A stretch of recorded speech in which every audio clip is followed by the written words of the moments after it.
মানে এটা দেশৰ নিৰ্বাচন এটা প্ৰক্ৰিয়া আৰু দেশখন সুশাসনভাৱে চলিবৰ কাৰণে ৰাজ্যখন ভালকৈ চলিবৰ কাৰণে ভোট প্ৰদান কৰিলোঁ এজন দেশৰ নাগৰিক হিচাপে সচেতন নাগৰিক হিচাপে আৰু ৰাইজৰ যি সঁহাৰি খুব ভাল লাগিল ৰাতিপুৱা যদিও অলপ বতৰটো বেয়া আছিল তথাপি খুব সুন্দৰ কৰিলে বতৰ বেয়া ঠিক নহয় ইমান দিন গৰম আছিল কিন্তু মই ভাবোঁ আমাৰ নেদেখাজনেও সহায় কৰিছে বতৰটো ধুনীয়া শান্তি কৰিলে ঠাণ্ডা কৰিলে গোটেইবিলাকৰ ক্ষেত্ৰত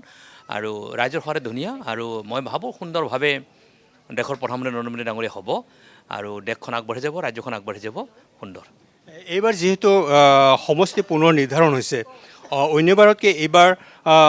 ভোট গ্ৰহণটো কিবা বিশেষ প্ৰভাৱ পৰিব বুলি আপুনি ভাবে নেকি নহয় এতিয়া আমি যদি চাওঁ আজি দেখোন ৰাভা হাছং এলেকাৰ তিনিটা সমষ্টি পৰিছে বকো ছয়গাঁও দুধনৈ আৰু পশ্চিম গোৱালপাৰা দুধনৈ আৰু বকো ছয়গাঁৱত বহুত নতুন এলেকা সোমাই গ'ল আৰু নতুন এলেকা সোমাই যোৱাৰ যিসকল ব্যক্তি নতুন ভোটাৰ্ছ আমাৰ ইয়াত গুৱাহাটী লোকসভাত আহিল